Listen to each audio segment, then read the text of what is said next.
And we are back once again. Vin and Dave's Destination Unknown. Happy New Year, sir. Happy New Year. You know, if I were to channel my inner Donald Trump, it would be something like, as your president, I have achieved the highest year that anyone has ever achieved.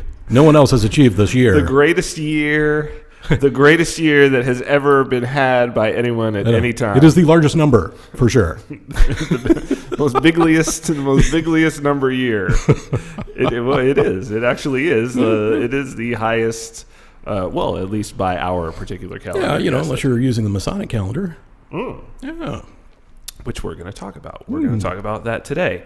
We're going to talk about I'm spiritual but not religious, man. Man. Dig it, man. Before we do that, wines. What wines are we? What are we drinking right now? We have a couple of fantastic cabs. As you know, we love our cabs. The first one that we're starting with is a 2014 Sebastiani, Sonoma County. Sonoma County. I don't know if that's... Yeah. Oh, yeah. Okay, there we go. The other one that we'll be drinking later on tonight is a Benzinger, also Sonoma County. And this is a 2015. So we've got 2 different years going on. 2 different years. Same county. Yep, same county. Yeah. Really small area when you really look at it on the map. Really? The wine. Yeah, go and look on Google Maps or whatever. Man, those 2 little valleys are really small. You can tell they're small when you're down in the wineries, though, because it's like mountains over here, and you feel like if someone was on either mountain that you could see them. It feels that way. I mean, it's probably not true, but it does feel that way. Could be. I mean, could be contributing to all the UFO sightings out there. Could be. Everything's so close, and those mountain bases that all the UFOs hang out in. That's what they tell me. That's what they tell me about the mountain base. The UFOs tell me about the mountain bases. Oh, of course they do. Every once in a while. Depends on just how long I've been up in wine country and just how much I've had to drink. It depends on how much I'm spoken to.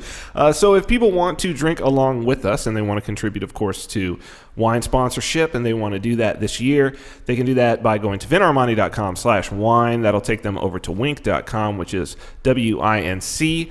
You can sign up there for, you can get a pretty substantial discount. Sign up for the wine club, or do what we would like you to do. Get a gift certificate, send it to show@vinarmani.com. We'll pick out some wines, and we'll drink along with you on our next Friday adventure. In addition to speaking of drinking, I wanted to open the show. I just found out some heartbreaking news today. George, people who have followed me know about my vodka, Baby Vodka, which was the first ultra premium vodka ever distilled in Nevada. Distilled at Las Vegas Distillery by George Rotz. He's the founder and master distiller there, or I should say he was, because he passed. And so really unexpected, left behind his son, who's, I believe, 15 now, something like that, his wife, and of course the distillery staff, and literally thousands of people who love the guy.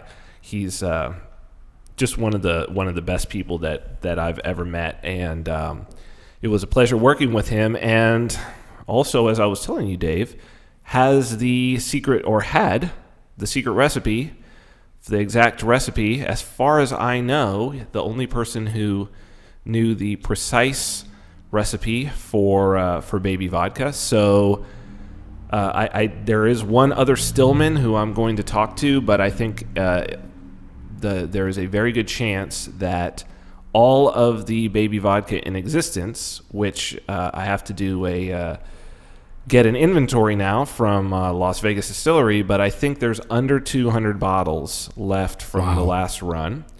So that may be all that are ever made.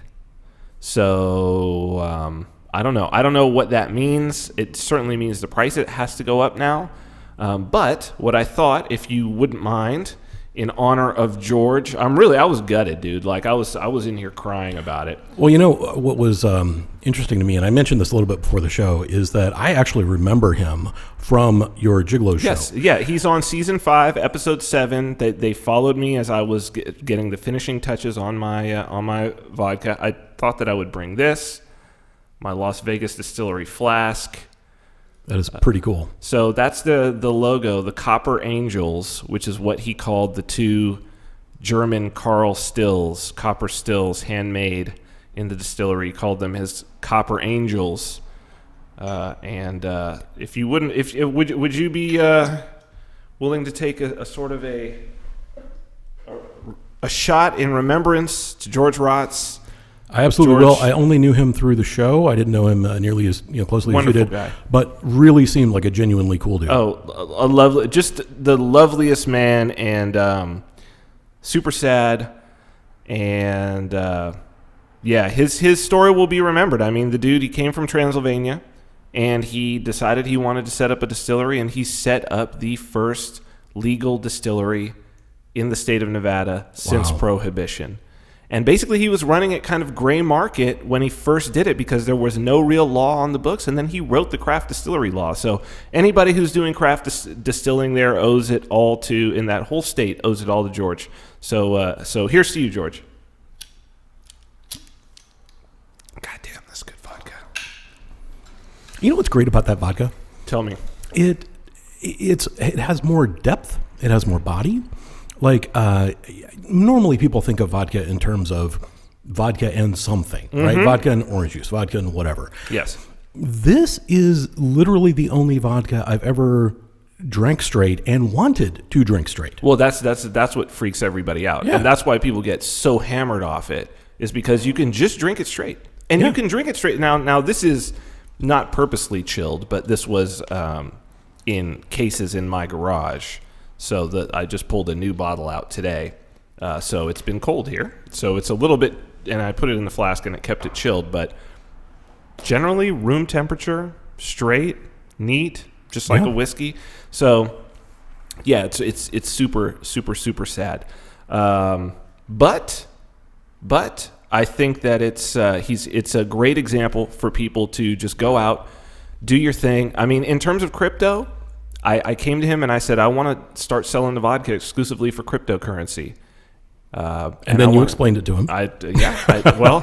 He was like, you know what? I trust you. Whatever you want to do. I said, it's going to mean that you're going to have to take cryptocurrency. And he was like, show me how to set it up. Tell me what to do. Let's handle it. So he was selling, you could go into Las Vegas Distillery, still can. I mean, it's still up and running. You can go in and purchase everything in cryptocurrency. Christian, he was the host of the Bitcoin Cash meetups, the first Bitcoin Cash meetups ever in Nevada. Wow. That was at the distillery. He always had his door open. He's just friendliest guy, and he will definitely be missed. They don't make many like him. Now, to be clear, the distillery is still in business, still up and running. Still up and running. Yeah, everything's good with the business part of it. The founder has sadly passed on. He has, but I think and this will get into our topic, and because we are both creative individuals, and I think in creative pursuits, when he was so much a part of. It's hard to even call it a business because he didn't even really view it as a business. Because when you find what you love, it's not work. That's it. It was his passion, and everybody who was there was truly family. Like, if you were involved, you were a part of the family, and it was always like I could walk in, and it would just be like, open arms, so happy to see you, sit down, like, how are you doing? How's everything? How's the family? And he knew everything about everybody, Wow. that was involved. And it was just, yeah, man. But when you're in these creative pursuits, it's hard to just keep a business running as a business when you don't have that creative individual who's there, who's just the spark, Yep. There are plenty of people around who are, he built out what's called the Henderson Booze District, that area. So he started, and now there are, I think, 3 breweries. There's like a winery over there. There may be another distillery about to open up. And from what Christian was telling me, some of those individuals are interested in sort of buying out his share of the business and all of that, which would probably be the best thing for his family, to just get that, sort of lump sum and then somebody be allowed to take it over. But it's not going to be the same. Yeah. It's not going to. But if you're in Vegas, if you go to Vegas, Vegas Distillery, especially their main vodka is everywhere. You can buy it everywhere. And their whiskey, their moonshine too. So definitely support while you still can. It's some of the best stuff out there. Yeah, and then stay tuned for what's going to happen. I don't know what I'm going to do with Baby. You've got an engraver now, so maybe we'll talk about doing, and maybe Christian will do some too. Maybe they'll just be like museum pieces. There's going to be very few of them. I know I want to drink at least a few. Well, honestly, what I had thought about doing is like an engraved gift set where you actually have like glasses and you have a box and you have like those whiskey rocks, the chiller rocks. Yes. Do up a really nice package. And maybe that's what we do. We find out what the actual inventory is. Yep. We pick a number and then we do a limited edition run of the gift box with the vodka, last chance. And let's when make they're it gone, happen. when they're gone, They're gone, yeah. Might be a nice, and just sell it only for cryptocurrency. Yep. And it might be a nice 10th anniversary thing, and then open it up in 10 more years, Yeah. Open it up January 2029 for the 20th anniversary. On Destination Unknown. We'll open a box. On the 10-year-old podcast, Destination Unknown. So... yeah, man, I wanted to talk today about this. We're coming through the holidays. Yes. Which is full of ritual. Oh, yeah. I've never been a ritual guy. It's never been let me put it like this. I'm big on rituals in my own life. Yes. Because I was going to remind you that, you are the guy that gets up early and goes to the gym every day, and it's like your church. And that's what I say. It's like my church in that way, right? So I'm big on rituals in my own life. Yes. Okay. I have never liked birthdays, holidays, Christmas. When I was a kid, my brother hated it. My younger brother hated it because, of course, you couldn't open gifts until everybody was up. And I would just not get up. I was a kid who didn't get up. He would be banging on my door. Oh, my God. Oh, my God. Get up. Santa came. Come on. And you're just trolling away. Just trolling him. So, I thought that with you having, a background in the esoteric and understanding, particularly I wanted to get some thoughts on, because I think this is a place where something like the Masonic sort of ideal differs from your typical religion, which I feel like the ritual gets to be very empty. Sure. So I don't know. It was something that I wanted to delve into today. I don't know where to really start with this. Maybe you have a thought. So I would start with what most people do at this time of the year, which is they make predictions and they make resolutions. Let's do it. And so then we can look at predictions in terms of, so many people out there are making predictions, so many shows. They're coming out with these predictions. You could think of them as prophecies, right? Because it was exactly the same back in the day. You would just have the church, the priest, whatever, or some saint would issue a prophecy, and then whether or not it would come true, that's a different story. But then resolutions, right? So resolutions to me are they're related, but they're different significantly in the sense that resolutions primarily involve withholding something from yourself, right? It's kind of like the Lent part of it. It seems like it, yeah. Yeah. It's some sort of a sacrifice, yeah. It is, right? So whether your resolution is to exercise more, well, then you're giving up some time. If it is to lose weight, then you're eating less food. You're eating less of the food that you like, whatever. So I think that there is a tie-in in modern society, not only with the rituals related to the religious aspects of it, but then also just in the predictions and the resolutions, having that tie-in with prophecy and Lent, it's all connected, my man. Why do you think this time of year is a prophecy time of year? Do you think it's because, when you have the solstice, that's like the sun at its lowest point, and then it's coming back, and so that makes for good prophecy? What do you think? What do you think it is? Well, honestly, I think it's because everybody kind of looks at the whole calendar thing is completely arbitrary. And so, not only do we have the arbitrary calendar, we also have arbitrary time defined by the government, please stop telling me what time it is. It's whatever time I think it is. It should not get dark at 4:30 in the afternoon. This whole daylight saving time thing's got to go away. Well, and people don't realize that the time zones is only as old as the Transcontinental Railroad, because that was what they created it for. Was there were problems with, these trains started moving fast enough that when you were walking, it's no big deal. Mm-hmm. But the train started moving fast enough that it was like, yeah, this is not working. So they had to have these time zones to get everything like working in order. But people think, oh yeah, that's something that's been around forever. No, it hasn't. No, it hasn't. And also, it's completely arbitrary. Yes, it is. It kind of makes sense in the U.S. because it follows the sun. But look at India. India is a huge country. Mm-hmm. They have one time zone. Mm-hmm. So, it could be dark for hours on, the eastern side. The western side, still daylight. Right. So what is up with that? And what about when you just live on the border of the time zone? What about that? What is it, Indiana or something has a messed up time zone situation?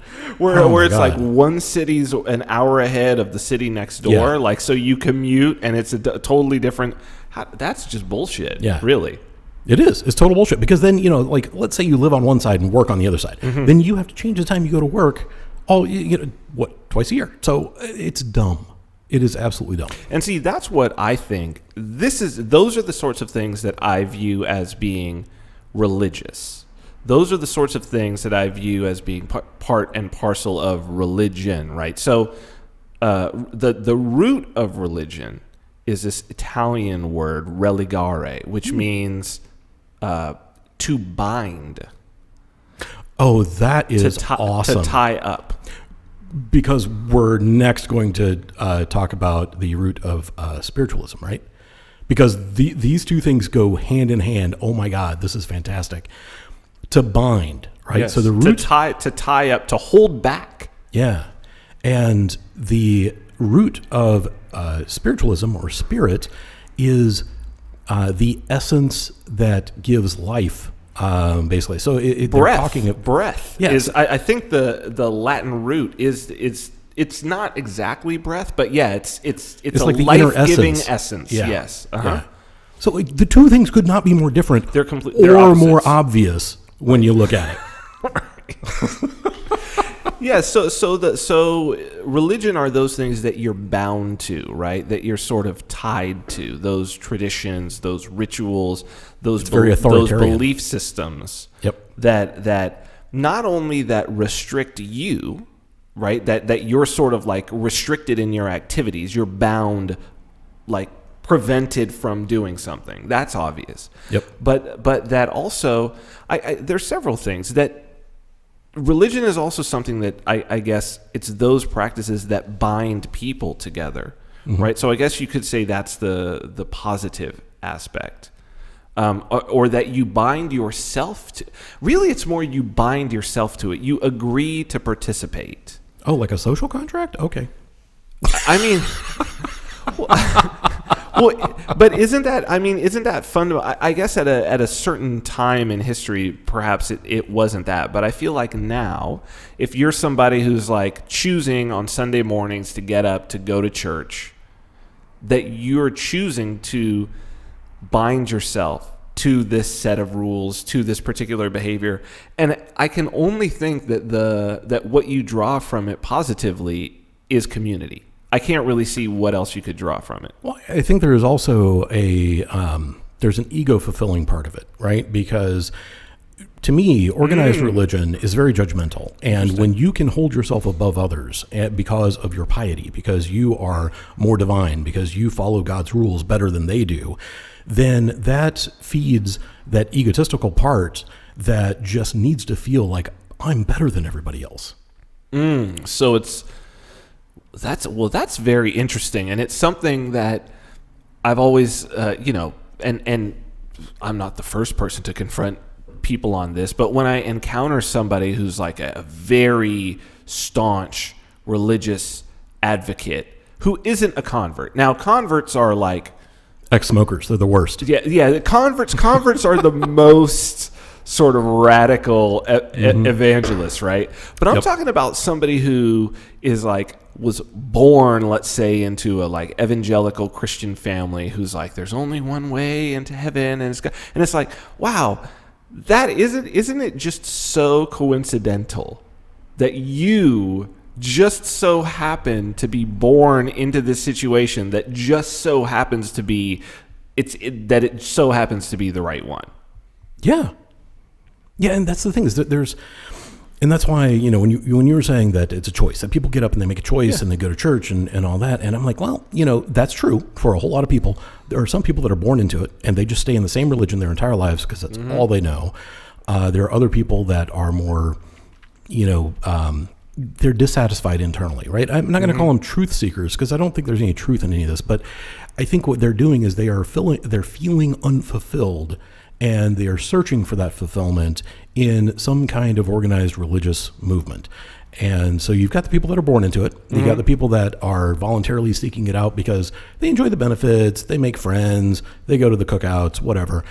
And then you have the people that are desperately seeking validation, desperately seeking that fulfillment that they can't get or have not gotten in their lives, in other aspects of their lives. So, yeah. Well, it's an easy one, isn't it? Religions lay out the easiest set of sort of, if you behave this way. Yep. And they're simple. They're not complex behaviors that you need to have. Now, what you lose by agreeing to be a simpleton and to have a lack of gray in your life and a lack of nuance and also a lack of adventure of any kind. Sure. And self-knowledge and self-awareness, you lose a lot. Yep. But if what you're after is, let's say, not failing, if what you're after is, I want something that I can succeed at and that I can feel within myself that I'm better than others, religion is a very good path. Absolutely. Very, very good path for that. Yeah. And I don't just mean like God religion, because, Durkheim, the sociologist, was, he laid out an idea of like what is at the root of religion. And so he basically said, and I think I tend to agree with this, that he said religion is all about a system of thought that delineates the sacred from the profane. So the idea of like some things are set aside as sacred, some things are not. If everybody agrees on that and there's a community around it, that's basically religion. So it doesn't necessarily mean that there has to be God, but there's just like something. So like, for instance, I see this in Bitcoin. I just wrote an article about it. Decentralization. You encounter this thing where it's like, but is it decentralized? Oh, it's got to be decentralized. Oh, that's too centralized. This is, and it's like, rarely does anybody take a moment to ask, wait, why is decentralization good again? Like, why is it good on its face? Nobody asks that. And the same people who are after it, it's just like, no, because it's there, because I'm supposed to like it. It's supposed to be this way. And so that's why, and Bitcoin is a religion. Yeah. And so is politics. And politics is a religion too. To some degree, so is science. I think a lot of things have been corrupted by the religious thought process. And I think that thought process, when you apply, religious thinking to whatever the topic is, it ruins it completely. Yeah, I'm watching these. It's, again, the gym is like doing cardio and all of these TVs. Thank God there's no sound on. But the weirdest thing about it is the way that the news is done now, you don't even need sound to know the whole thing that's going on. It's like it's made that way. Is Orange Man still bad? Orange Man is bad. Okay. And they're going to impeach the motherfucker. That's right. Impeach the motherfucker. I can't believe she said that and got away with it. That's amazing. This incoming group of representatives they've lost their mind. I think basically what's happened is what's happened is, and they don't even know it, they are Trumps. Yeah. They are these extreme made for reality TV, made for social media, just out there with no decorum, no sort of past experience, uncouth, all of that. Yeah. Trump opened the door for all of them. That America basically was like, well, I guess if that's what you can be in politics, if you could just be the dumbass and an asshole, then okay, that's everybody go. But it was like I was watching the, the handover of this thing that now the Democrats have a majority, and Nancy Pelosi walks up and they hand her this giant gavel that looks like a fucking cartoon mallet. You know what I mean? That they would be hitting somebody with a mallet in a cartoon. They hand her this like giant gavel, and she's, just like a. Does she even lift, bro? Skeleton. and I was just looking at all of them, and I was like, oh my God. You guys you're such small people that you find meaning in being a part of a group that just you don't really particularly have any individual power. Like that's the weird thing about like a congressman, right? Or a senator. Mm-hmm. They don't really have, not like the president does to a degree, but even the bureaucracy of the executive branch, even a president doesn't have like real power like a king. Not like a king or an emperor or something like that, no. But especially a congressman doesn't have any real power. And yet there, you could see, like, I saw Nancy Pelosi giving this press conference and now that she's a Speaker of the House, and I could just see, I was just feeling how, if she was maybe she's got a weird testosterone thing, but like, if it was a man, I would be like, oh yeah, there's a lot of free flowing testosterone. Did she have a boner? It was just the rush that she was getting from being the tallest midget. Yeah. There was like, I got this disgust response to it. Yeah. I just couldn't put myself in a situation where that was the crowning glory of my life, to be the tallest midget. Because I listen to these and look at these congressmen, and they are some fucking dummies, man. Yeah, I know. But remember, like, above all else, people crave power.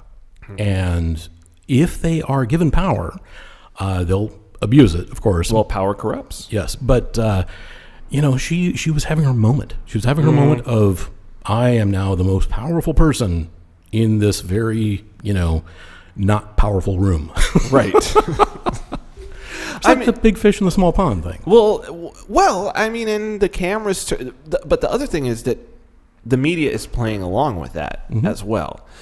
But it's almost that, see, they have to play along because their news has to be newsworthy. So it's like, well, we've got this Washington bureau. We spend a lot of money on this Washington bureau. We're talking about Trump. We're talking about what he's doing with the Congress. We have to make this shit seem way more important than it actually is. Yeah.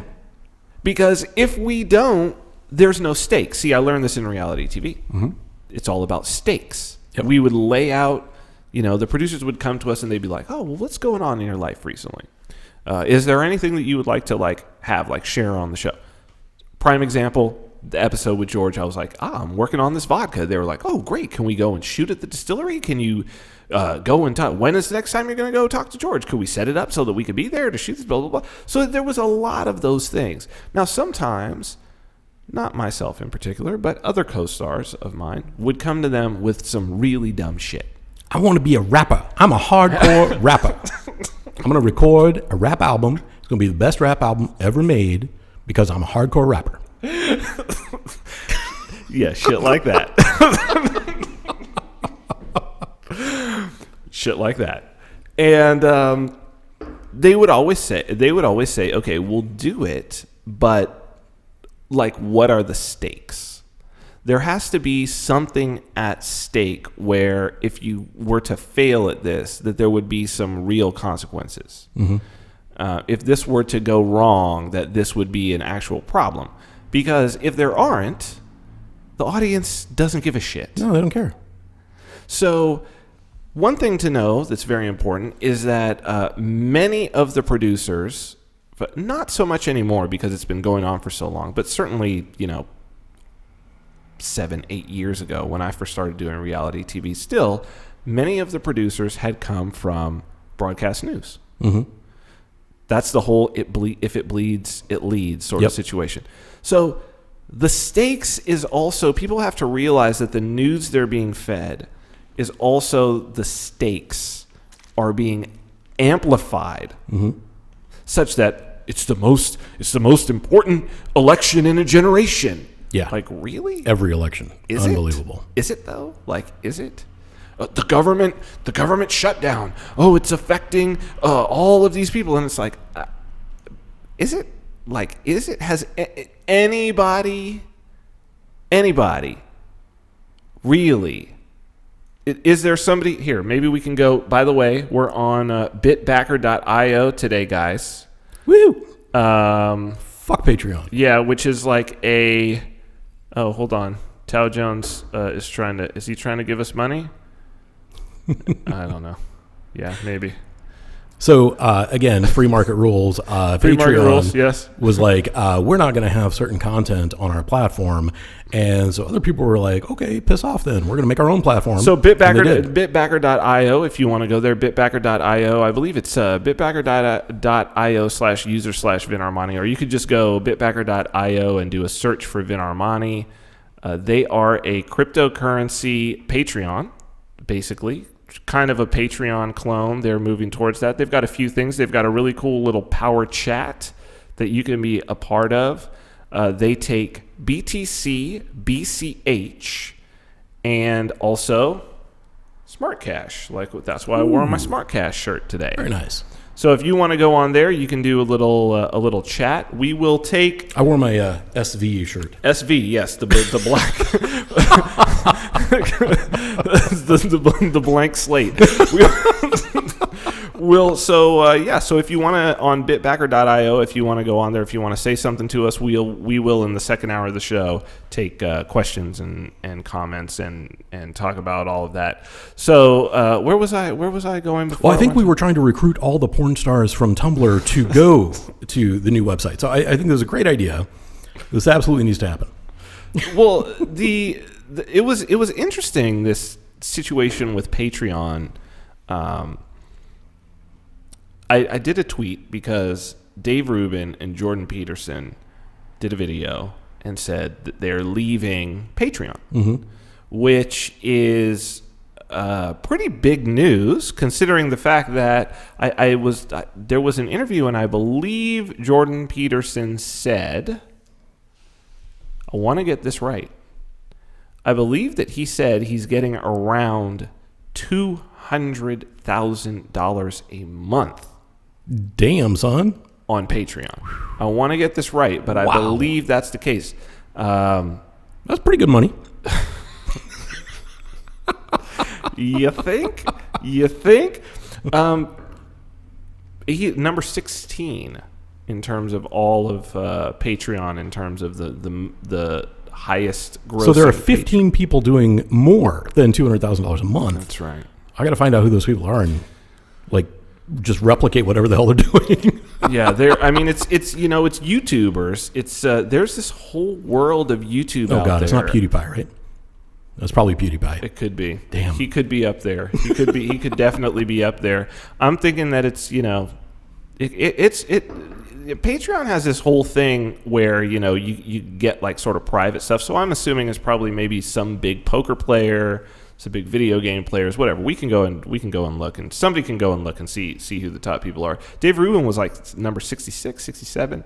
Wow. So pretty big news, but it was just crazy to me that I'm sitting there and these guys are going, man, if only there was some way to, some solution to this problem of financial censorship. And I was like, fucking read the Bitcoin white paper, guys. Like, come on. Yeah. But that's why I think it's great that that Bitbacker is up, and wish them the best. I really want to start supporting companies that are out to try to make a profit in Bitcoin. We really need to start having some profitable businesses in the space. I mean, that's what I want to do. So yeah, let's do it. It's because it's the spirit of a business. Mm-hmm. You know, besides having that's not, you can't survive on having, you know, a founder who's an extraordinary individual. Once the founder's gone, like we're talking about Las Vegas Distillery, you're in a tough situation. Right. Now, Japan's got some of the oldest businesses in the world. There are continuous running business. I believe the oldest one is a sake distiller. Speaking of no, I thought they're not called distillers. Sake brewer. I think you brew sake. Started in the year 715 AD. Huh. Wait, continuous operation. Something happened that was kind of capitalism before the United States? Absolutely. What? Absolutely, and they're still going strong. That obviously you're doing that because you're putting out a great product. Yeah. That people have always loved, and you're turning a profit. You know, open source projects, while wonderful, developers got to eat. Yeah. So they've got to be either gainfully employed, or there's got to be someone who makes a profit doing something else, who is their patron and allows them to do what it is that they're doing, which is an awesome thing for Patreon. Very cool. Awesome thing for Bitbacker. I like the idea of sort of, you can pay to be part of like a something additional in a live chat. I like that. I'm not really so big on the idea of like, hey, just donate to me every month. You know what I mean? I'm not really so big on So that. the way a lot of them do it is they will do it per product. So if they're producing a weekly show or whatever, then it's whenever the show is done, then their people get charged. So that's interesting. They're directly paying for the production of a product. Well, that's interesting. Yeah. That's an interesting way of going about it. I mean, I've always, I guess that's cool. I guess that's a cool way to do it. I'd be down for that. But, you know, I think you're going to run into censorship nowadays with everything that's going on. Don't expect to be able to speak your mind. I mean, I was banned off YouTube. Well, Activist Post was banned off YouTube. They were just taking clips of my Vid Armani show.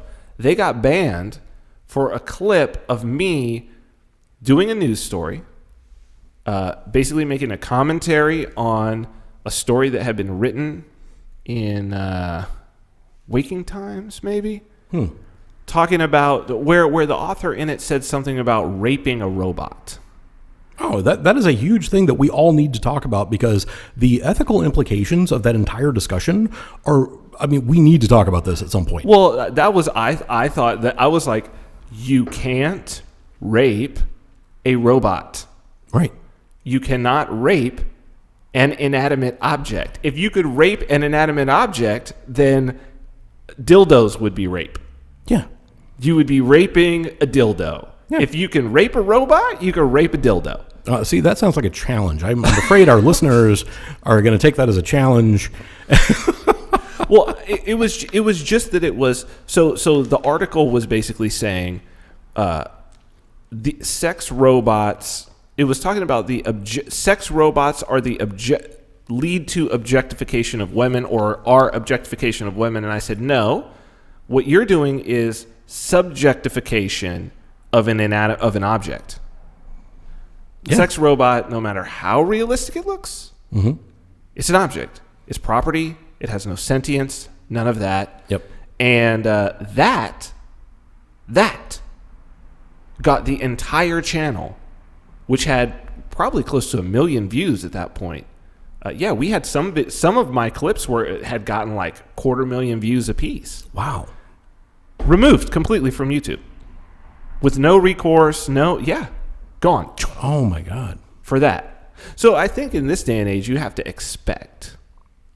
just expect that, like, you know what? If you say anything halfway reasonable that does not fit within this game, right? When you like peek out, if you're the guy who peeks out and is like, hey, that's all bullshit, like all of that is bullshit, expect. If you're thinking, if you're spiritual but not religious, well, that's heresy. Yeah. If you think, Trump and Obama are actually exactly the same, I mean, we're going to get banned next. Orange man bad. Orange man bad.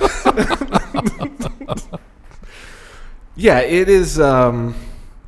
We're in a time where I think to start examining where are the boundaries of religion. I think to start calling some of this stuff religion, the social justice warriorism. It's religion. That's a religion, absolutely. I mean, you look at some of the people that practice that religion, and they are the fanatics, right? Mm-hmm. So, there are a couple of videos that came out this week. There was a person who was freaking out in a store because they were called ma'am, or no, they were called sir, and they wanted to be called ma'am. In a GameStop.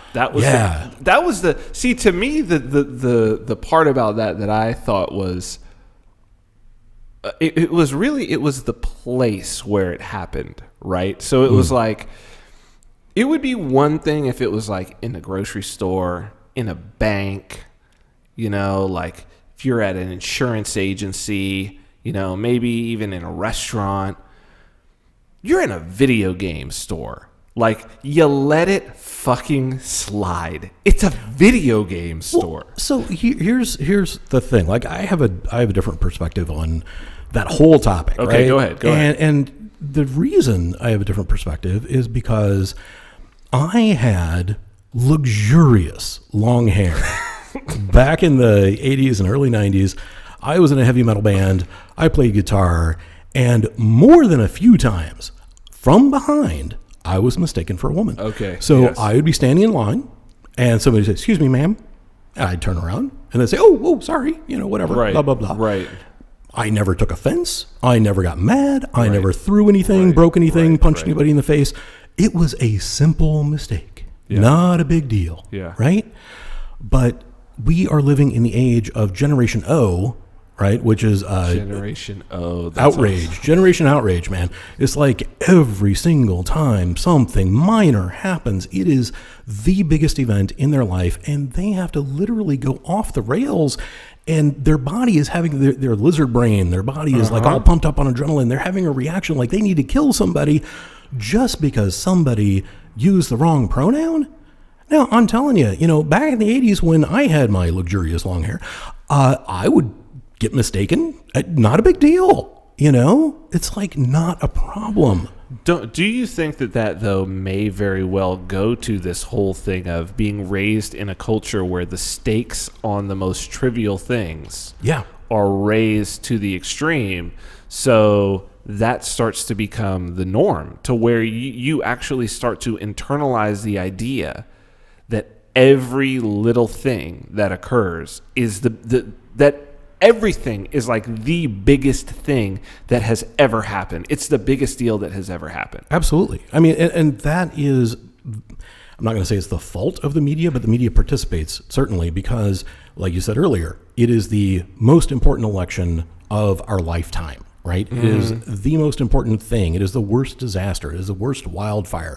Global warming temperatures are higher than ever, or the glaciers are melting.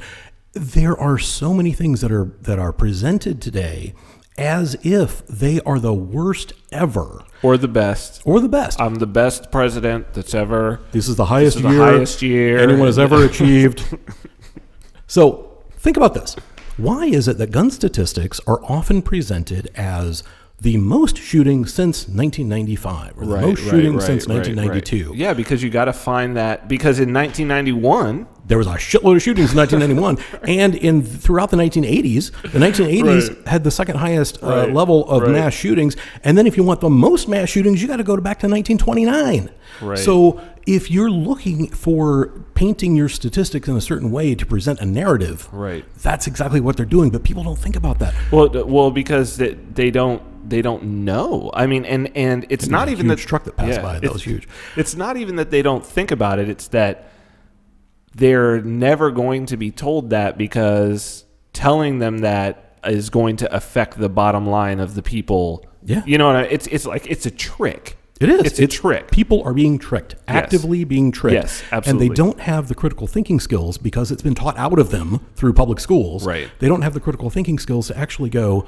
oh, wait a minute, why does this data set start in 1994? Well, but the magician is just so much more sophisticated. Yes. Right. So it's like, it's not even, sometimes you can be smart, you can have all the critical thinking skills in the world, but if you're with dealing with a master illusionist, you might still walk away being like, wait, how did that happen? Have you ever seen Penn and Teller do their cup trick with the clear cups? Oh yeah. I still don't know how that shit is done. Dude, they are really, I mean, living in Vegas. Yeah. I used to hang out with Penn's wife all the time.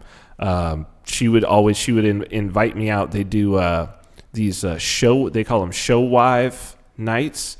So it would be like, because these dudes are like every night they're doing like 5 nights a week.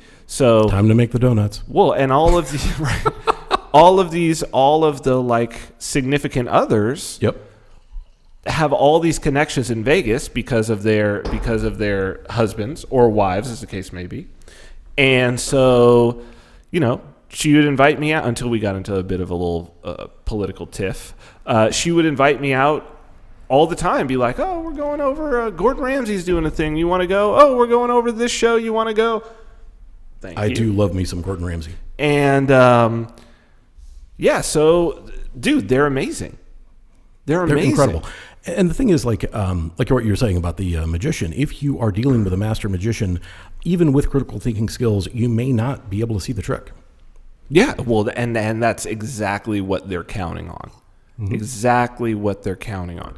And I think a lot of people also are just like with a magician, they are willingly and actively participating in being fooled, because the narrative can serve, and then they're going to play inside the narrative. They're like, okay, well, you've painted the stage for me. Now, I want to be on that stage. Yep. And that's how you get an Alexandria Ocasio-Cortez, right? Yeah. Is that it's like, literally she would be happy with anything that got her social media followers. So before we went on our break, I think it was our last show or our next to last show. I think it was our last show. We talked about her, and you had mentioned that somebody called her the future of the Democrat Party. Yeah. And I think we dismissed it prematurely. I think we disagreed with that assessment, but now I'm wondering, no, she might actually be, and others of her type may actually be the future. I think she's the future of politics. Yeah. Because she is a Trump. Mm-hmm. She is a Trump. Yep. It is the era of social media. Trump is a reality TV guy. And so he really got in on the reality TV thing. But there's this tight correlation between strong reality TV brands and social and their social media presence and their use of social media, right? So like the Kardashians. Oh my God, yeah. The news. I don't even know why I get Kardashian news in my news feed. Like if I look at Google News for something else, all of a sudden here are Kardashians, and I'm like, no, it's that way for everybody. It's not you. Google, are you I thought you were curating. Why am I getting Kardashians here? No, they give it to everybody. Because they assume everybody wants to hear it. And there must be some, I don't know. Is that the tail wagging the dog? Who knows? But it seems like every article is about what they're doing on their social media. Yeah. What pictures they posted. Mm-hmm. The new TV show is starting. I mean, the new season or whatever. And, they all run from a spider. I'm just like, okay, are you kidding me? Like, this is what we do. Like, people spend hours of their life watching the shows, following the social media. Dozens of hours. And then who knows how many more hours, like, fantasizing and thinking about, what would it be like to actually be a Kardashian? Well, and that's where this whole social media thing comes in. Because, see, it's the democratization of what? I don't want to say fame, because it's something different. It's the...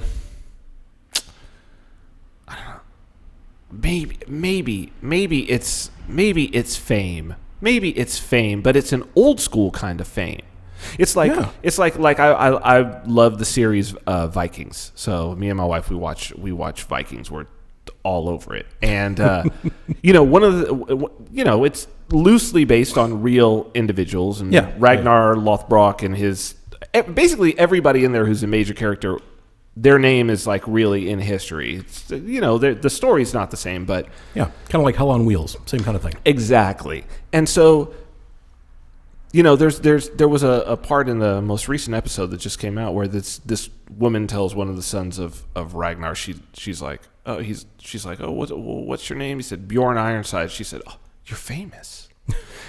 But see, it's a different type of fame. Social media. The fame from social media is not the same. So, like, Kim Kardashian's social media fame is different than her reality TV show fame, if that makes sense. Does that make sense? I'm going to need more. I'm not following. Okay. So, there are people who are social media famous. Yeah. So, like, Pootie Pie. Yes. Okay? Yep. So, that's a particular type of fame. Yeah. That it has... people are following. There's an interactiveness to it as well. It's not passive. So, there are people who watch Kim Kardashian on reality TV and then, like, pick up the tabloids and read about the Kardashians in the tabloids. And some people who only do that. And then there are some people who don't watch Keeping Up with the Kardashians at all, but are obsessed with, like, Kim Kardashian on Instagram and Khloe Kardashian on Instagram and what they're doing there, because in some ways it's a lot more it's more immediate because it's what's happening right now. Yep. And it's more intimate as well.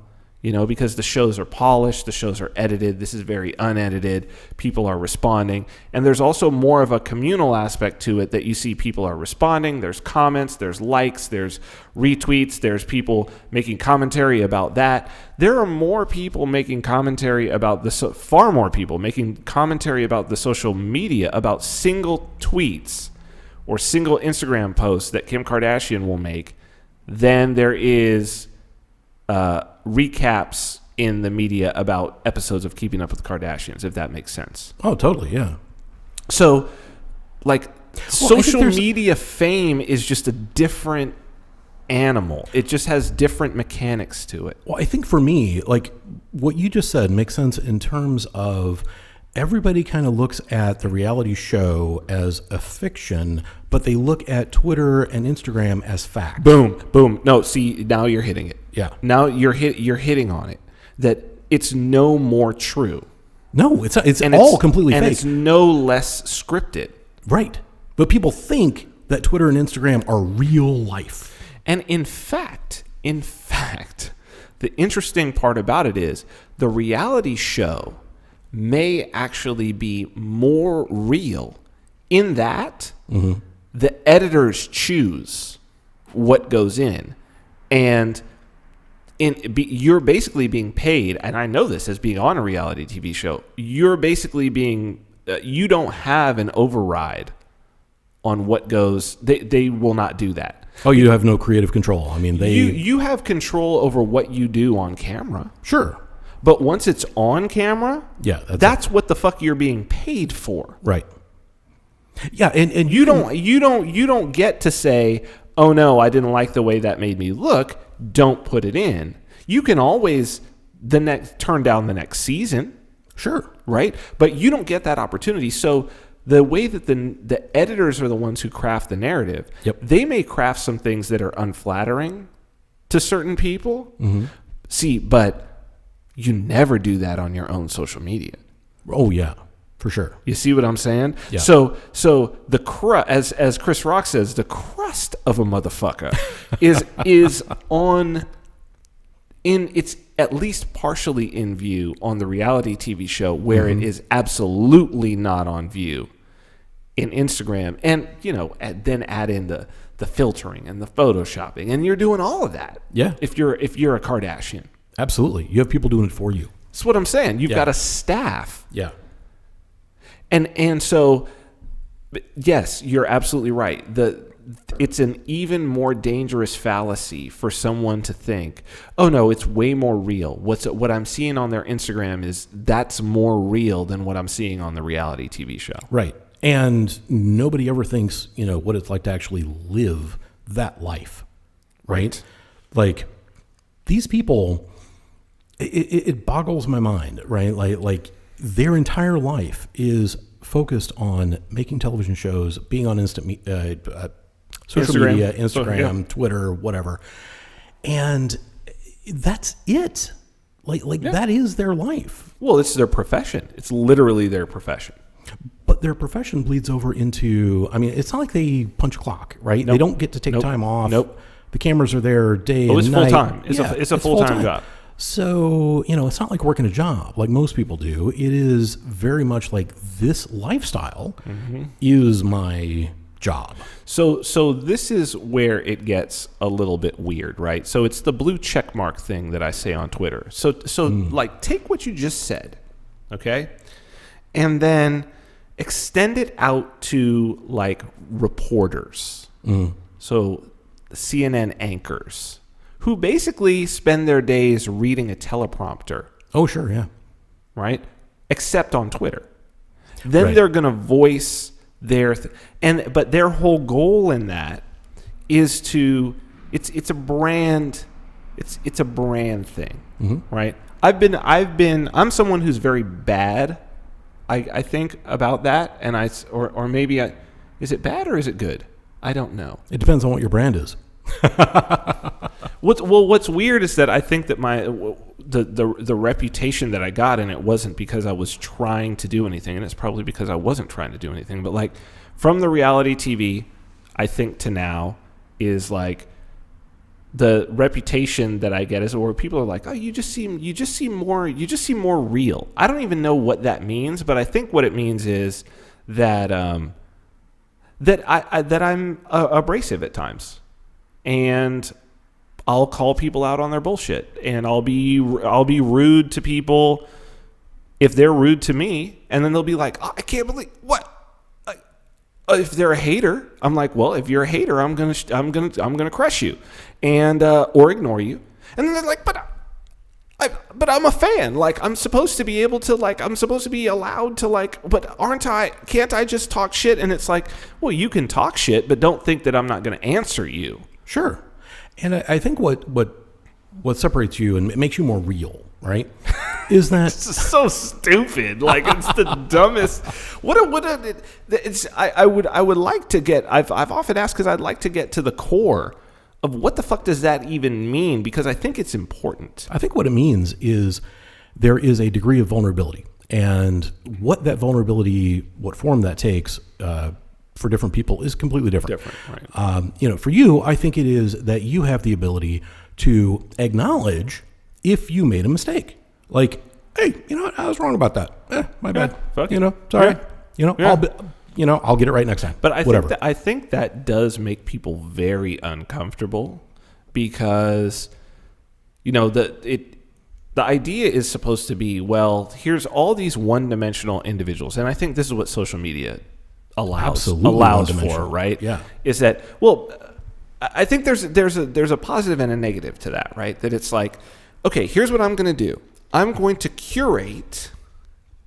I know that this person is kind of this archetype, this thing, and they always do this. And this person always does this, and they always do this. And I'm going to sort of pick and curate and put all of these people together, and then that's me. Mm-hmm. Like, I'm kind of a mixture of all of these people, and I'm going to put them all together, and then the the narrative that comes at me on a daily basis from my Twitter feed, from my Instagram, whatever it is, it completely reflects me. And then there's also obviously the feedback loop. Yeah.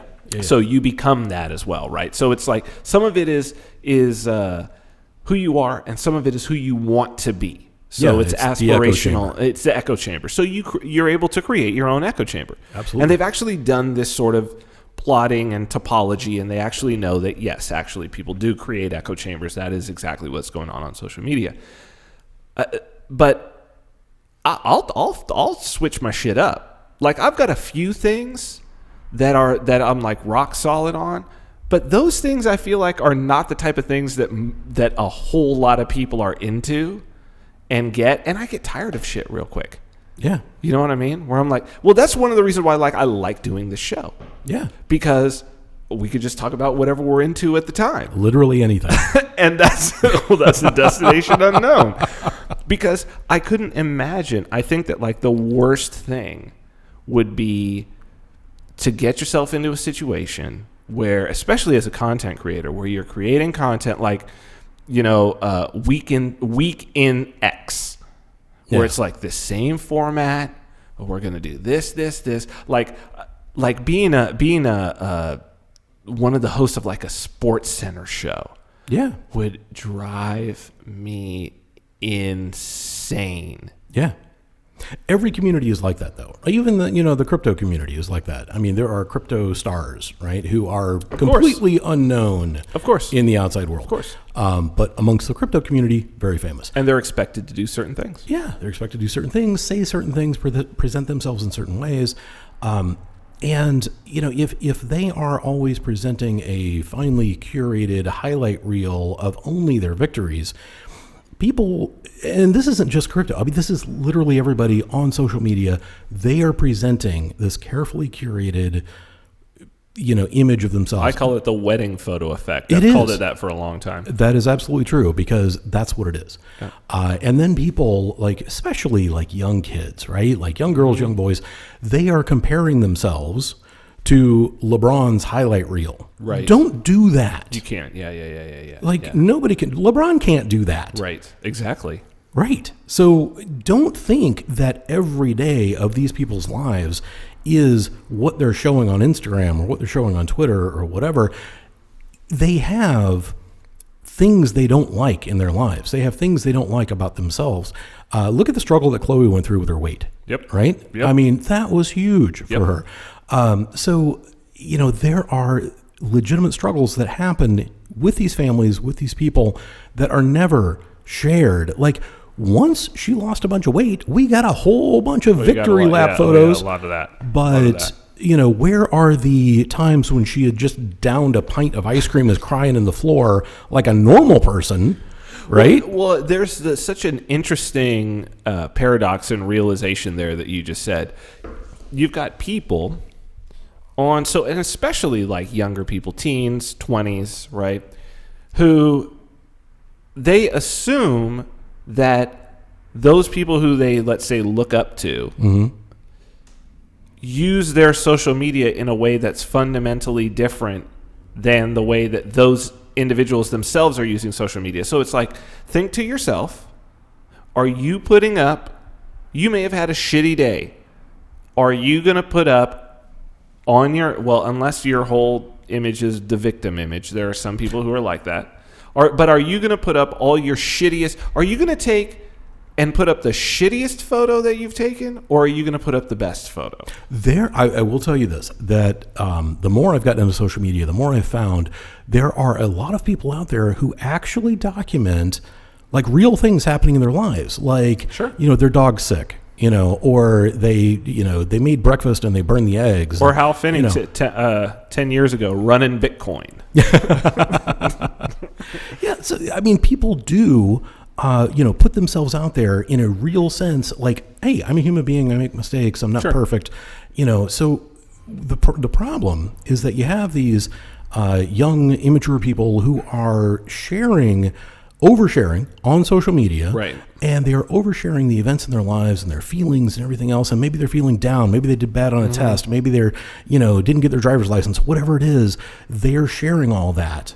And then the people they idolize are only sharing the highlights. Right, like, right. you know, hey, this is the meeting that Kanye and I had with this movie producer and big things are coming. Right. You know, really? Like, how is somebody who just failed their driver's license test going to, like, feel about that? Right. Who cares? Like, right? Like, there shouldn't be a responsibility for, you know, Kim and Kanye to, you know, what am I trying to say here? They shouldn't have to worry about that. Right. But the lesson should be for the young people or for the people that are doing this to not take everything that they think is happening on social media as reality, because it's not. It is absolutely not reality. It's also about the immediacy, I think, is a problem. Yeah. And the fact that it's a snapshot is a problem. Yeah. So I haven't done it in a long time, but when I was younger, I used to journal a lot. It wasn't like a regular practice for me, but when there would be these sort of poignant moments, you know, I would often sit down and just like write out a couple of pages of what was going on. And it's been kind of cool over the years to, especially like, and it recently happened again when I moved here to New Hampshire, but it seems like every time that I move, I'll maybe run across a notebook or two. I had notebooks full of stuff, you know, and to read back over and to be like, oh man, and just to really see, you know, how broken up I was about certain things at certain times, and just how serious it was to me, and to look back over time now and to be like, oh, that really wasn't a big deal. Like I was naive at that point. And I think that, you know, because social media lives forever, the problem is that there's a lack of introspection, and a lack of, because it's not private, that the way that you frame it is so different. So when you run across it again, it doesn't really have that. It doesn't really have the value to you, because in many ways you didn't create it for you. Well, you really didn't. You created it for a wider audience. Sure. You know, you're not using, as much as people might say that they do, they don't. You're not using your social media as a personal, you know, oh, I just did this just for me. I do this just for me so I can look back on it. No, you don't. No, because you invited other people to look at it. Well, it's called social media. Yeah. You know what I mean? Like, you're not talking about a Word doc you've got stored on your hard drive. That's what I'm saying. You know, totally different. And so it doesn't have, you know, when I would journal, I would be writing for future me. Yeah. You know, that's really, that's who was in my mind. That's who was the intended audience, because this wasn't something that I was going to share with someone else. Did your future me ever write back? That's weird. No, I've never written back, but that's kind of cool. No, I might do that. I might pick. You should do it. That's for interesting. Sasha. Oh, that's interesting. That's very interesting. I'll do that. You're welcome. I'll go through and answer some of those journal posts. Like that's actually pretty good. Yeah, that's pretty good. It's see, that's the type of thing that helps to put it in perspective. Yeah. Right?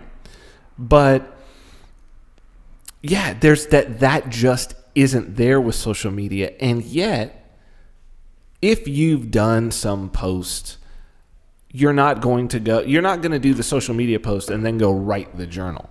You know what I mean? You're not going to do the public display and then go hash it out privately. It's just not going to happen. Right. And so much of youth culture is wrapped up around social media and how they are perceived on social media. You know, when kids are killing themselves because of cyber bullying, right? Like, I experienced bullying when I was a child. Sure. You know, I think most people, the majority of people did. I had some. I had some. And, you know, so if you physically have a large person in front of you causing you pain, you know, that's bullying. If you have somebody who is putting bits out on the web, is that bullying? I don't know. Are they that whole thing to me, like, I get people are in emotional pain, and suicide is a serious issue that should be addressed by, hopefully family or mental health professionals.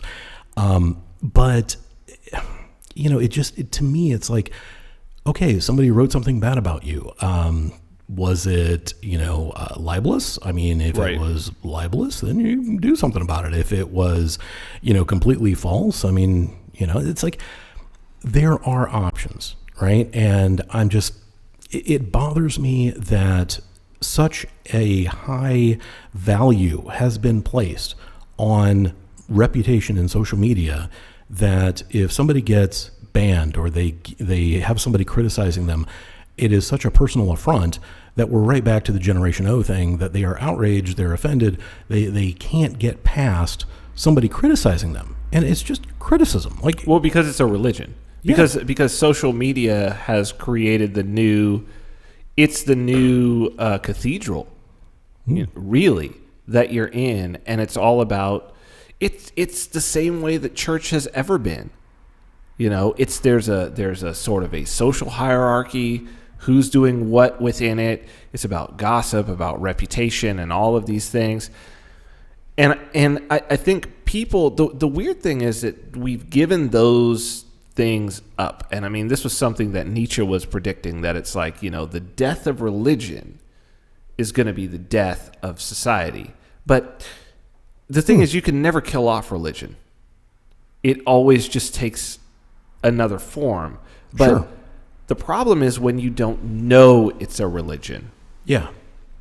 Right. I think that's perhaps what he was really getting at, was that he was saying, look, if you know it's a religion, at least then okay, well, I expect there to be these boundaries here, and this boundary here, and this boundary here. But when you don't know that it's a religion, when you don't know that by you participating, if you don't know that Facebook is a church, because it is, and if you are basing the meaning in your life on what happens on Facebook or what happens on Twitter or what happens on Instagram, and look, I've been as guilty of it as anybody else. People can say shit that'll sting you, and things can happen. And I've had whole days when I've been in these back and forth Twitter conversations, and I've been like, this person that I'm interacting with has like 15 followers. Like, this is crazy. Why am I? Obviously, nothing that they are saying during the day is something that people really want to hear. Why am I doing this? Why am I having this interaction? I don't know, but the whole time I'm sitting there eating popcorn and going, what's Vin going to say next? Well, and some of it, and I realize, and I've said to some people that it's like, wow, I'm really doing this for the lurkers. Mm-hmm. Like, but is that the best way for me to spend my time? Is that the most productive thing that I could possibly be doing with whatever talents I have? No, not by far. There's a lot of stuff we can do out there. It's fantastic. I mean, first of all, this is the highest numbered year we've ever had. Second of all, no other president has right. been in office with a year that was this high in number. Look it up. Look it up. I don't know why people are not talking more about this. It's the fake news. The fake news is misleading you. Oh, man. So the thing is, people have stopped focusing on real life. And I put real life in quotes because it's different for everybody. But, like, the things you do with other people, and not social media, not Facebook posts, that's just tossing something, over the wall. Like, you put something out on Facebook, you send an email, you put something up on Twitter, you're really just pitching something over the wall. Yeah, for sure. For sure. If you're sitting having a conversation with somebody, and this is why this is, so our viewers understand, there have been snowstorms, there have been, trips that have been made, things like that. And Vin and I talked about, should we do a remote? And we decided, no, we shouldn't do a remote. We should sit here face to face and have a conversation like two real people, because that's where the value is. Yep. And it's way better to sit and interact with somebody face to face in the same room, than it is to try to do something remotely because it's way less personal. Well, that's something that is so interesting about people whose most of their interaction is on social media, even it's such a skewed and weird world, because even how somebody who is a troll will interact with you when they interact with you in person is going to be completely different than when they're in their online troll persona. Sure. Absolutely. So none of that is who these individuals are. No, anyway, but it's who they are pretending to be. It's a mask. It's a mask. Well, it's a persona, right? Yeah. Which is what persona means, mask. Yep. So you've taken on a persona, and it's a persona that's just for this particular social media platform, and your persona it will be different. Like your Facebook persona, where you don't have the level of anonymity, is going to be very different than your Twitter persona, where you've got some anonymous troll account. Sure. Or your 4chan persona. Yeah. Well, I mean, there is only one 4chan persona. Anonymous. That's what I'm saying. That's what I'm saying. But, when you look at Twitter, for example, somebody might have multiple accounts, multiple masks that they wear, and, they might be a horrible troll in one, and in the other one might be an upstanding member of the church. Who knows? Well, and I guess that's what I'm getting at about the religious aspect. Yeah. Is that religion asks you to wear a mask. Their mask. Yes. It gives you a choice of masks to wear. Sure. Right? But it's a limited number of masks, right? Whereas the spirit is that thing that is underneath the mask. I think spiritualism is about discovery, not about answers. Yes. I think religion, organized religion specifically, is about providing answers. We're providing you guidance. We're providing you answers. This is the way it is, so saith the Lord. Yeah, you ask the question, and an answer that is supposed to be the final answer is delivered to you immediately. Correct. Whereas spiritualism, you may never get the answer. But it's the journey. It's the journey. It's about asking the question. Yeah, it's about making the journey. It's about evolving as a human being.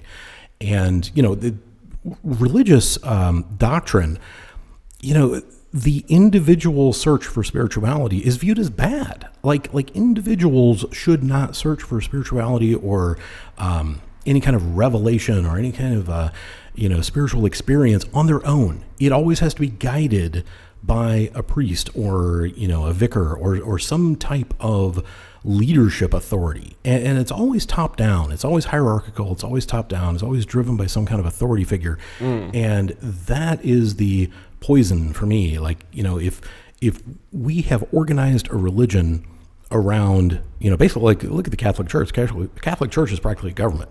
Well, it was the government for centuries. Yeah. I mean, even the way literally it's just the government set up. I mean, it is set up as a government. They have their own little country. Yeah. Yes, absolutely. So, to be a Catholic means that you have to abide by a strict set of rules. And not only that, but then you have to admit some really personal, damaging information to somebody in a closed room. And but he'll never tell. Never tell, yeah. Yeah, never use that to his own advantage. As I understand it, this was also a practice of skull and bones, and this is why, a lot of our presidents came from that particular society. Well, it's a very useful control tool to have something on. Blackmail is a very useful control tool. Mm-hmm. Absolutely, and if you're not willing to admit that you sucked a dick, then, people can hold it over your head. Well, see, this has been, for me, one of the most interesting things about having been a gigolo very publicly. Yeah, is it's a weird sort of inoculation to where it's like, okay, what are you gonna? Yeah, what do you got?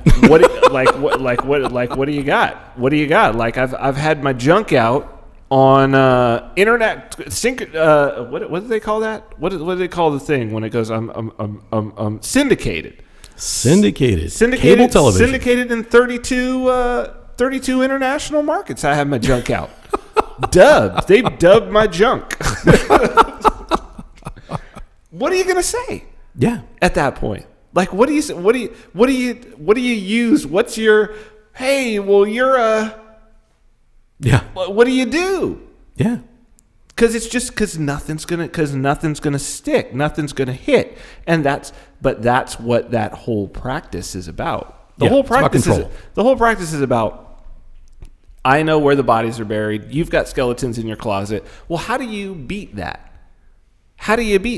You just don't. You just take your bone out the closet. You know what I mean? Like that's no, seriously. It's like you expose. And maybe that's what you're talking about vulnerability, is that it's like, actually, no, tactically, that's a much better way to go. Because you know what? People get over the shock really quick. Yeah. And it's better to just get it out there. And what you really learn is that people actually don't care. Oh, wait, no. This is a new bottle. Different bottle? Oh, my God. So chug that, my friend. And we will start the new bottle, which I... So as we're doing this, hold on, because I'll use my someone is asking. Ooh, there's a question. Well, yeah, but it's not a paid. They're like, please post the link to Bitbacker. I don't know how long ago this was said, but what's crazy to me is someone said, please post the link to Bitbacker, and they spelled out Bitbacker. Dude, just finish it off. Bitbacker.io. Now, did they mean... I just typed in Bitbaker. It's not that. It's bitbacker.io. But did they mean to your specific account there? Your specific address? It's... Okay, I'll do that to my address. I'll put that in the chat. It's bitbacker.io/user/VinArmani. But you can actually just go and... See, that didn't even look right. You can actually just go to bitbacker.io and there's a search. Oh, dude. And there's a search field, and just type in Vin Armani and it will pop up and it will be right there for you. So I'm looking at, just to give an update here. This is our first time using Bitbacker. There is a chat thing here. We have a notification. Let's see. Somebody liked the post, so that's good. Nice. So yeah, there's this chat. I don't really know how it works, the power chat. But if someone wants to be in the power chat, I don't really know exactly how it works. But I'm assuming we'll probably see something pop up, and. Yeah, then we'll rock and roll from there. I don't know. I'm gonna have to ask them, but I am trying to support Bitbacker.io and the things that they're doing. I think it's a great idea. I think that they deserve our support, and fuck Patreon, because we're going to come up with something better. It's going to be based on cryptocurrency, and it's not going to have the censorship issues that have recently reared their ugly heads. Patreon was great for a long time until they decided to get all political, and that's just crazy. It's crazy to me. Well, I have said that this is going to probably take one more generation. A whole generation? I think. So the way that I envision a lot of this happening is, first it's going to take cool projects like Bitbacker.io. Absolutely. And I think what projects like that show, and I was just listening to Dustin Dryfurst from Did You Know Crypto, which, by the way, if you're not subscribed to that podcast, definitely subscribe. It's a great podcast.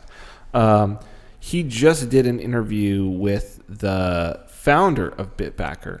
It was the second interview that I had heard. Pete Raymond, formerly Mance Raider, but now I guess he's changed it. He'll be at Liberty Forum, so that should be interesting. We'll be live podcasting. Very much looking forward to talking to that dude. And so I'm sure that he'll sit down with us for quite a while. That'll be fun. he did an interview with the founder as well. So it's good. I'm glad to see that happening. But I think one of the coolest things about it is, okay, here you have Patreon, right?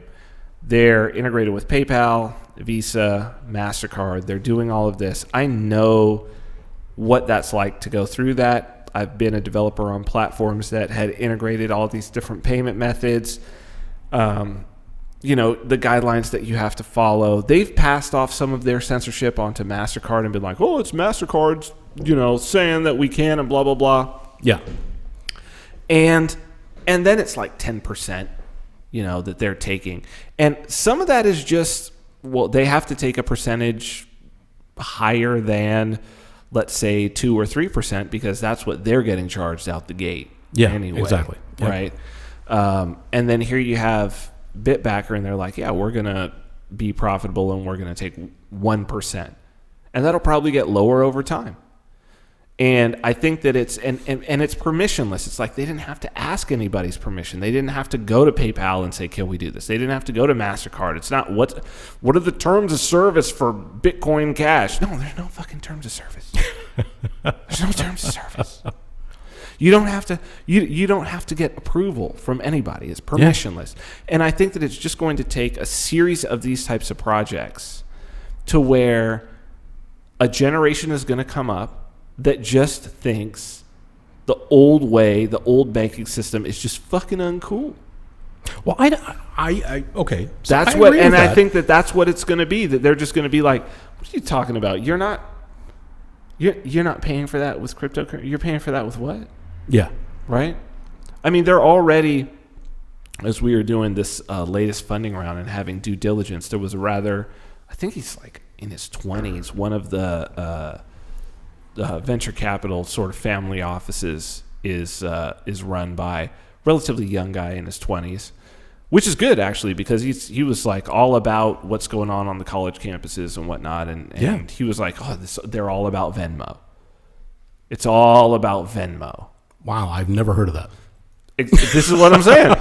It's all about Venmo. But that could be the same thing to where it's like, you go back 10 years ago, you go to the college campuses and it's all about, they're all on Facebook. And then people are like, well, I've never even heard of Facebook. And it's like, yeah, because they haven't even, in 2007, let's say, they haven't even released it to the public. Yeah. Only college students can use it. But those college students are now 20 and 30 somethings. Sure. Who have had Facebook throughout their entire adult life. Right.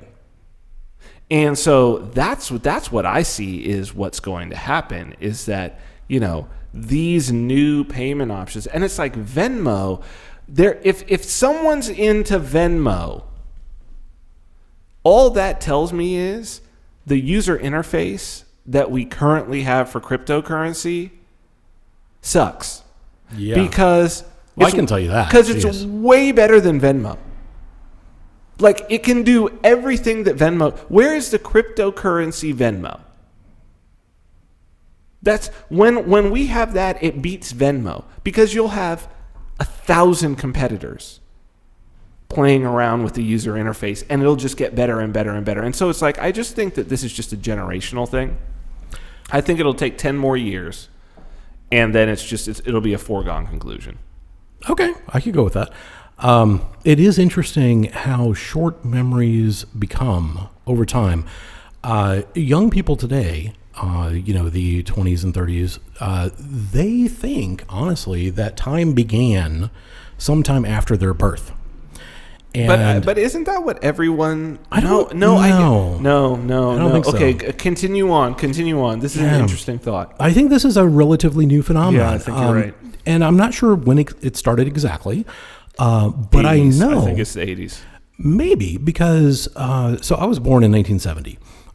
So by the time it got to be the 1980s, I was a teenager, and even for me at that time, it was like, okay, like Ozzy's awesome. I love Ozzy, but he was in Black Sabbath, and Black Sabbath were around since the 60s. Right. And some of those guys are like, they've been around. And then there was like, who were Black Sabbath's influences, right? So then you go back in time and you realize like a lot of this stuff came out of, blues and black music. Oh, and, all of it. And so then you had this whole history of music. And then you're like, oh, there really is nothing new, man. It's just a reinvention. It's all Sam Phillips, Sun Records. Like, it all came out of that. Yeah. So then you have this, like, restatement of a thing that has existed forever. Because, and that even went back further because the blues was something that was pulled from out of the slave tradition. Absolutely, yeah. So, I mean, you're drawing... But then again... Also, because mixed in with then Western instruments, because like the guitar was not something that's not an African instrument. That was a European instrument. Mm-hmm. So it's like this mixture, the same way they talk about, tap dancing coming from out of the mixture of like African slaves and the Irish in New York. Create, the dances coming together and mixing into this like thing. some kind of like jazz tap dancing kind of thing. Well, tap dancing is old, right? Yeah. So it was like, because it's percussive, but then it's like also moves from like an Irish, like the Irish kind of like river dance type of shit, right? So it's like when you combine the two, and that's what the blues was. I cannot believe anyone allowed this cultural appropriation to go on unchecked. My God. Where are the authorities? The fact that we've reached a point where they're like, that's cultural appropriation and you can't do that, it actually really says something, because what it says is that when you reach a point where you're talking about cultural appropriation, what you're really saying is my culture has ossified. Yeah. It has reached a point where we are going to say, this is the last version release, lock it, done. Yeah, that's it. It's Latin at that point. It's a dead language. It's Latin. Yeah. Exactly. We are saying there will be no evolution of our culture from this time forward. This is actually something that I wrote about in my last book, and I'm writing about it now, but it's like that the savage will come from within. There is no longer the desire to encounter the savage. Like our culture world culture, no longer has a desire to learn anything from the savage. You go back to Christopher Columbus. Look, you go back to the like Lewis and Clark, right? Oh, yeah. Go back to Lewis and Clark. Mm-hmm. They were more than they expected. We're going to go out. We're going to encounter the savage. Yeah. And we're going to learn something from the savage. They counted on it.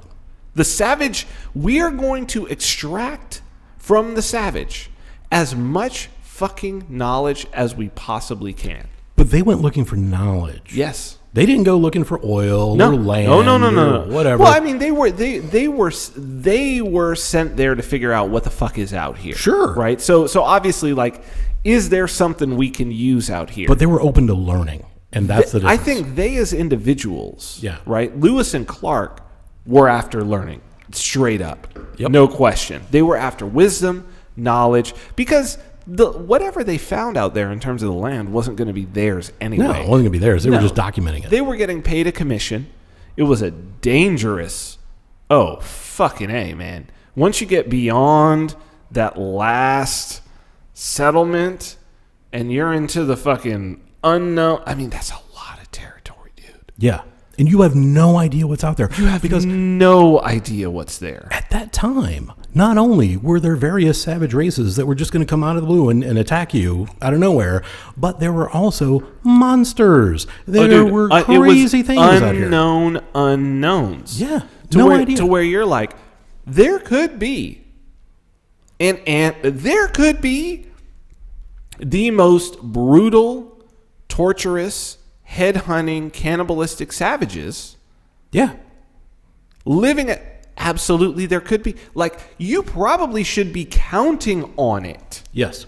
Or there could be a giant race of spiders. But they had no idea. They had no idea.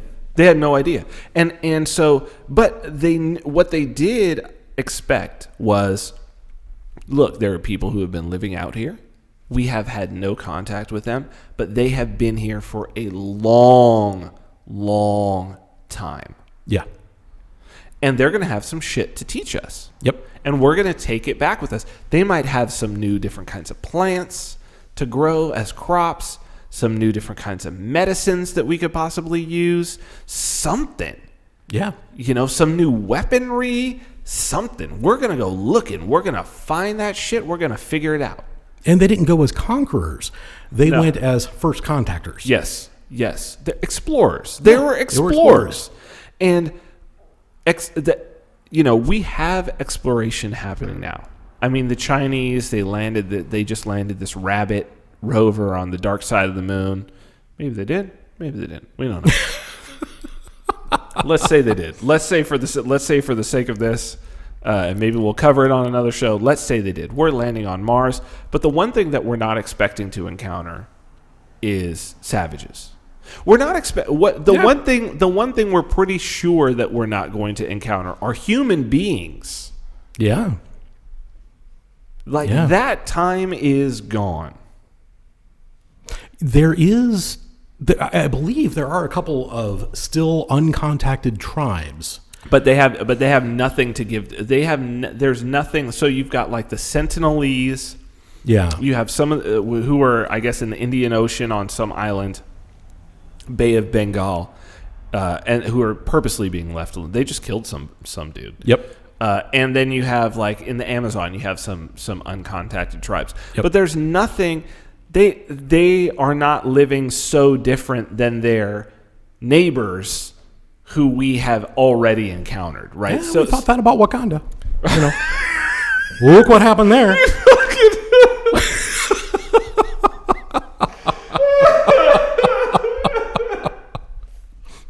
I'm just saying, one of them could have freaking vibranium, and we wouldn't even know.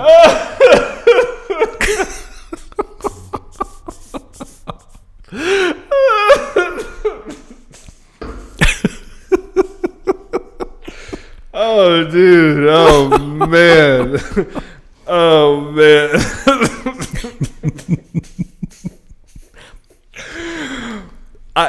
What I think it is I do think that the savage does exist. Oh, we're just going right back straight? Okay, cool. That's fine with me. It's all right. I'm not going to stay in the Wakanda. I'm trying to change the subject. Oh my God. Well, good luck with that. Oh my God. Oh boy. I don't know. I think there is something to be said for that idea. Look, like I won't gloss over it. I'm going to go with the archetype, right? Okay. I'm going to go with the archetype. And I'm going to say this. I'm going to say that because it goes to the cultural appropriation idea, right? Is that I think that there are a lot of cultures out there that have something to offer if you're willing to be an explorer. Absolutely.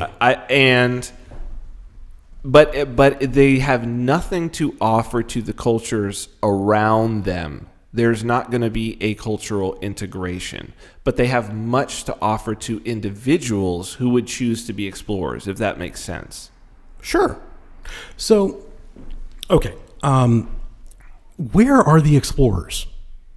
This is the part that has been, eating at me for a while. Where are the Lewis and Clarks of today? Where are the test pilots, the Chuck Yeagers? Where are the people that are going out there, putting their lives on the line for nothing more than just the experience of being able to do something that nobody's ever done? Where's the Neil Armstrong? Okay, hold on, but there's a difference, right? I feel like with all of the people that you just... So, the first thing I'm going to say is, that instinct has not left, right? Because that's why you have extreme sports. But the problem is that it's kind of like, it's very kind of a Marxian idea of like useful work, to where there was a time when if you were an explorer, it was useful work. Like you could go out and risk your life in a useful way. That's your Lewis and Clarks. That's your Christopher Columbuses. That's your Chuck Yeagers. That's all of these people who ventured into the unknown because they would bring back the boon.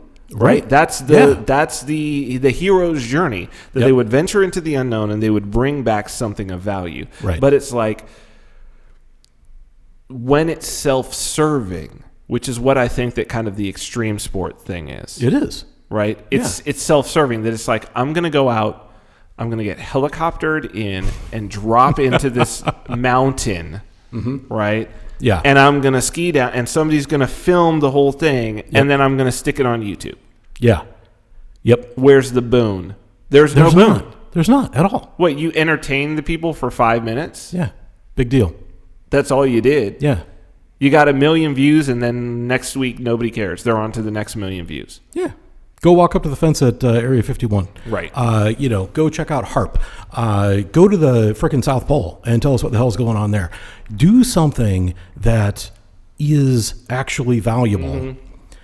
And what has happened there? But that's a real risk. Yeah, and people are averse to real risk. Real risk. People are also averse to real responsibility. And this is another thing they go that has hand been in driving hand. They me go crazy. hand in hand, yeah. Absolutely. You sign up for something, you sign up. That is it, right? Like, you don't get to go, I guess I'm not going to do that. No, it is now your fucking job. You must do this. Well, people's word being your word being your bond is just not a thing. It is not a thing anymore. No. What the fuck? What have we become where we can't look each other in the eye, shake each other's hand, and know for absolute fact that whatever we agree to will happen? Where is that? Now, I will say that amongst our community members here in New Hampshire, we have a lot of that. Well, I just tweeted about this. And I've thought about it a lot. It has to do with familiarity. I do believe that. But it also has to do with, there's a reputation thing. Absolutely, right? yeah. So I feel like you can, why is your word valuable? Your word is valuable because it's been valuable in the past. Because you have a reputation for being a trustworthy individual. Right. It takes a lot to trust somebody on just pure, I've never met you. But that's the one valuable thing about a community, right? Is that if I develop trust with you, you've developed trust with other people, and then they ask you, oh, hey, Vin, he wants to do this thing, whatever it is, can I trust him? Is he going to be, you're going to be like, dude, absolutely. Yeah. You know what I mean? Like, no problem. Yeah. So it's like your reputation is, this is what I've been. It's an interesting thing. I think it's something that it's maybe the next step in crypto, but it's like reputation. The reputation that's valuable is your reputation when shared by someone else to a stranger. Right? So yes. My reputation is the reputation that's valuable is the moment when you, not me, share your history with me. Right. In terms of my trustworthiness to someone, it's like you carry it on. You co-sign. The co-sign is valuable. Yes. This individual thing is reciprocal. Sure. Right? So the only reason that we still have a relationship, that we have a good relationship with each other, is because reciprocity. Yeah. Right? It has to feel even. And we know what that is. We know what justice is. We have a feeling about it. If we have a long, long, long reciprocal relationship, and then someone else is like, what's this guy all about? Then you're like, he's awesome. Yeah. And if you have a relationship where it's like, it doesn't feel reciprocal, it feels like I'm taking and you're just giving, and then somebody asks and you're like, I don't know, man, kind of a taker. I wouldn't really, some friends of ours call these individuals bandits. Oh, and I think that that's a great term. Yeah. Right? Like where you're like, yeah, no, that person's a bandit. They're a taker. Right? You don't want somebody to be too much of a giver, because then you feel like, fuck, I feel like I owe them. You don't want to spend time around somebody that you feel like you owe. No. Right? But you also don't want to spend time around somebody that you feel like owes you. Right. You want to be around somebody where you feel like constantly the debt is being evened out between you. Yeah, almost like there is no such thing as debt. And, right. And that's the thing. It's like... And I think that the thing is that I think debt is natural because good people are reciprocal beings, like the law of reciprocity, right? Yeah. We're reciprocal beings. But a good relationship is one where the level is where the debt is settled at these very small scales very quickly. Mm-hmm. To where you always feel like, okay, we're always on a level. Yeah. You know what I mean? Yep. So I had a friend of mine who had been a well-off guy and had unfortunately been taken advantage of by some of his other acquaintances who kind of always expected him to pick up the bill when they went to the restaurant. Right. Yep. You know, one of those guys, right? You've had money, you understand. Yeah, and you know what? And I'm the type of person that I don't keep score like that. Yeah, I don't either. But here's the thing: I don't keep score against other people. If that sounds weird, but I keep score for myself to other people. Yes. Right? Yes. I'm very aware of what I owe other people, but I'm not very aware of what other people owe me. Let's put it like that. Yeah. Right. And that's weird that we have exactly the same view on that. So it's probably why we get along very well. So this friend of mine, before we were friends, actually, so our entire friendship has developed just in the last 4 or 5 years. Mm-hmm. So I met him and, he seemed okay, whatever, blah, blah, blah. Had kind of I won't say a chip on his shoulder, but was a little bitter because of, feeling taken advantage of. Sure. And so I never wanted him to feel that way when we were hanging out. And he had mentioned that before, that, people had often just kind of sidestepped the check. When the check comes to the table, they're just they're going to wait for him to pick it up. I've got a buddy like that. Brace is like that. No. Yeah. Oh. He's notorious for all going out to the club, and then miraculously, when the check appears for bottle service, is he in the bathroom? He's in the bathroom. He's got a spidey sense. I can almost tell, he'll be like, hey man, I'm headed off to the bathroom, and I'm like, oh, the check must be on the way. Yeah, check's on the way. Did he see her putting it into the machine? How did he figure this out? That's awesome. But, for the duration of our friendship, I would say I have probably picked up 70% of the lunches or whatever on purpose, because the value of his friendship is not in his money. Right. The value of his friendship is in his personality and who he is as a person. And I wanted to make sure that he felt that. So most of the time, even if it's not my turn, quote unquote, I'll grab it and do it. Right. On those occasions where he does get to pick up the check, it's I try to keep that to a minimum. Because I don't care about the money. I really, yes, money's important. I am not a billionaire, not even a millionaire, but it's less important than the relationship with this person. Of course. So, of course, removing that stress, removing that point of contention is super important to me. Well, I think it's the only way to keep a relationship strong and to keep somebody feeling like they, from a reputational standpoint. Yeah. People that's when your reputation is at the best, where it's even you look at a Yelp review. The idea is, when do you get a good Yelp review?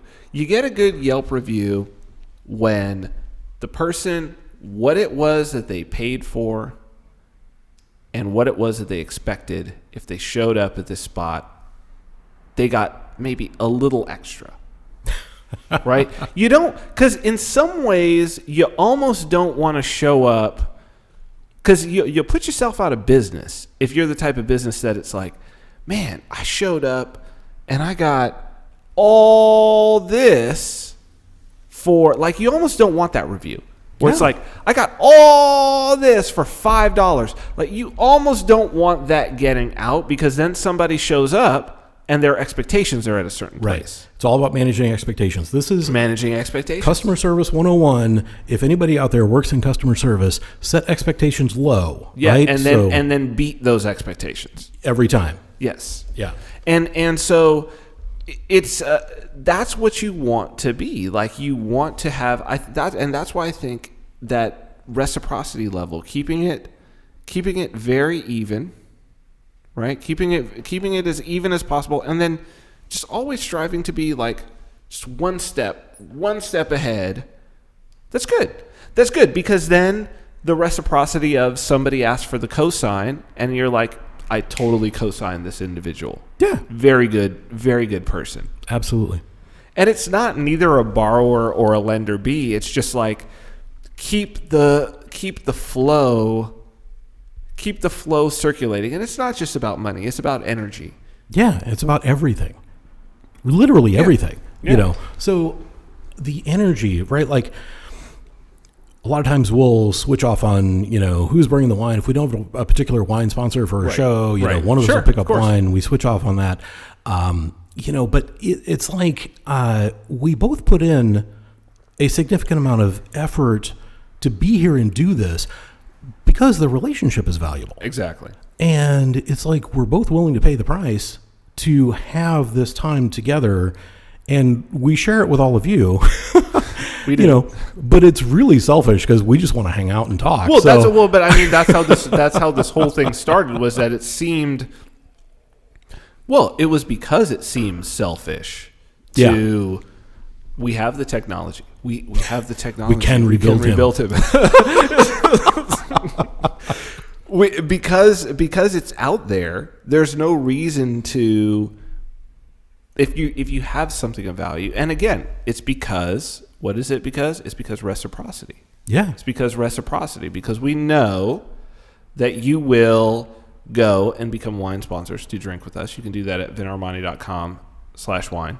You can go to Bitbacker. I don't know how much easier that could be. Backer. It's not Baker, it's Backer. Backer.io. Look for Vin Armani if you want to do like a Patreon type thing. We'll take it. Otherwise, do the. I don't know if the chat really worked. I'm going to reach out to them. Oh, wait, something happened. Uh-oh. Hold on. Somebody did something. Oh my God. What did works. they do? Really? It works. Yay. Did you ever read Scientology books? Oh, like Dianetics? Yeah, L. Ron Hubbard, Dianetics. Absolutely. What are you talking about, man? Have we ever read a book? Did you ever read Scientology books?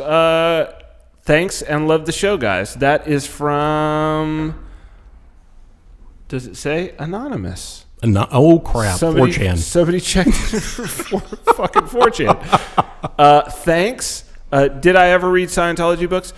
Dianetics. L. Ron Hubbard. Who didn't read that? I mean, come on. That was like, you had to read like Chariots of the Gods and Dianetics. Those were like, that's how they get you. Required reading. I say this, this is also how it works for Karl Marx. If you read Capital, read the first volume of Capital and you'll be like, fucking right. Yes, exactly. That's how they get you. That's how religions get you, because the description is good. The description, in order to get you, in order to hook you, the description has to be an accurate representation of reality. The problem comes in the prescription.